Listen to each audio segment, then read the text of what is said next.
Georgie? Is this your boat? It's a nice boat. Well, do you want it back? I'm not supposed to take stuff from strangers. Well, I'm Bob Gray. Pennywise to my friends. What do they call you? Georgie. Georgie. Pennywise? Yes, meet Georgie. Georgie, meet Pennywise. Now we aren't strangers, are we? Are we? Somewhere out, there is a sweet, soft-spoken Swedish guy who spends his free time practicing the most disturbing smile you have ever seen in horror. That guy is Bill Skarsgård, and the character he created gave an entire generation iter smaz for life. A clown that is somehow charming, completely terrifying at the exact same time. So how does a genuinely lovely person become the most iconic horror villain of the century? Let's get into it. Before we get to Pennywise, you need to understand where Bill actually comes from. Bill Skarsgård was born in 1990 in Stockholm, and his father is Stellan Skarsgård, an absolute legend. Dune, the Thor movies, Good Will Hunting, Pirates of the Caribbean, Mamma Mia. The list does not end. But here is the wild part. Stellan has 8 kids, and basically, all of them ended up as actors or models. Alexander Skarsgård, True Blood, Big Little Lies, Succession, Gustav Skarsgård, Vikings, Westworld, and Bill, the one who became Pennywise. This is basically the Avengers of Swedish acting families. And according to Bill, family rule was simple. You have 8 kids. You become an actor. So, when people throw around the term Nepo baby, Bill has openly joked about it himself. I thought I was going to be the youngest one, and then my little brother is 5 years younger and better looking. And then what could continue to happen. You never know. Yeah. Nowadays. It's just a whole kind of Greek epic. I'm a sort of a Nepo daddy, right? As you can see, Bill Skarsgård is a born actor. But how did he end up becoming the scariest and most iconic clown in film history? There's something about that smile I had not. Was that something that you've been working on for a long time, or did you come up with that when they approached you about playing Pennywise? Well, it's a funny story because my older brother Gustav had this ability to do, point his lip in a very strange way. For some reason, I understood that I could do it as well, but I was like maybe 10 years old, and I'm like, oh my. He calls himself a Nepo daddy now because his own sibling shave genuinely surpassed him. Now here is something most people do not know. The unsettling lip movement that became Pennywise's signature was not invented for the movie. Bill had been doing it since he was a kid. His older brother Gustav could twist his lip in this weird way. Bill figured out he could do it too. He was around 10 years old. He even created a whole character on it as a child called Yaden, where he would pull his shirt over his head and chase his little brother around just to scare him. His brother, by his own admission, is still traumatized from watching the final film. So when Bill walked into the Pennywise audition, already had the foundation of the character sitting in his body for over a decade. He just had not had anywhere to put it yet.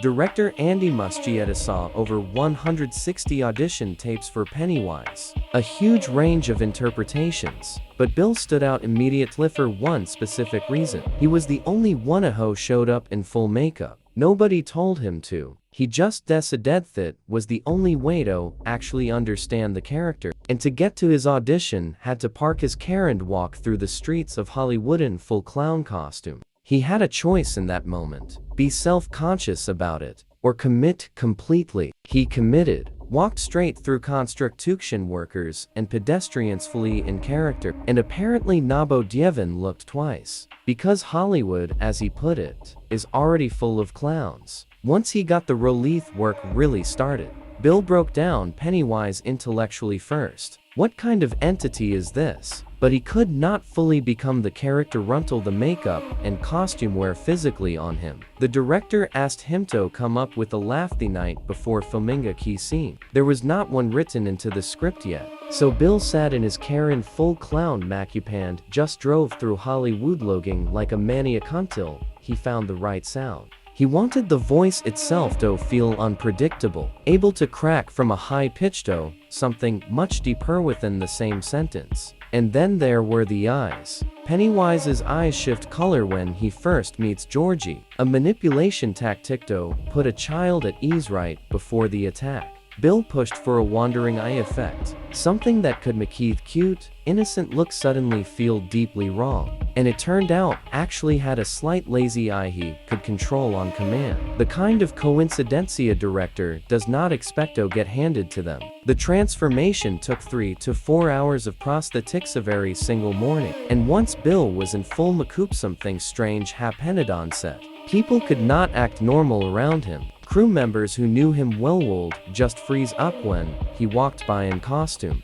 So eventually Bill had his own team, his own tent, separate from the rest of the production. He has called it Loneliest Production has ever worked on. But that isolation ended up feeding the performance. The child actors playing the Losers Club had already been filming together for 2 months before they ever saw Pennywise. That was intentional. The production deliberately kept the look hidden from them specifically, so their reactions in camera would be real fear, not acting. And it worked. One of the kids, during an intense scene, was genuinely crying and gagging. Bill said he was internally panicking, thinking he was traumatizing a child. The second they called cut, kid told him he loved what Bill was doing with the character. Even off-camera Bill would collapse afterward just trying to catch his breath under all that prosthetic work. What makes Bill's Pennywise so different from Tim Curry's Originalis, that Bill went in as a relatively unknown actor and completely reinvented the character from the ground up. And while most people know him mainly as the clown, he has built a much deeper range since then.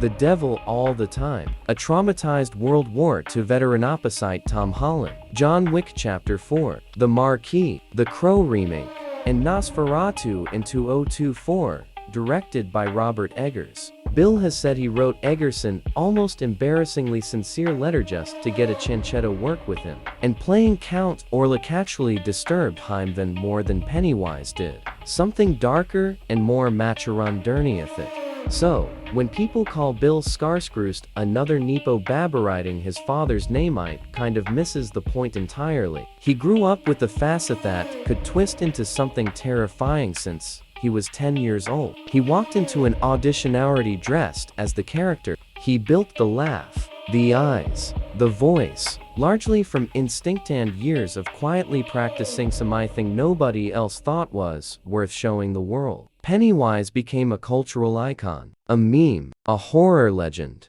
But underneath all of it, just a genuinely soft-spoken guy from Stockholm who happened to figure out early exactly how to be terrifying. And honestly, that might be the scariest part of all.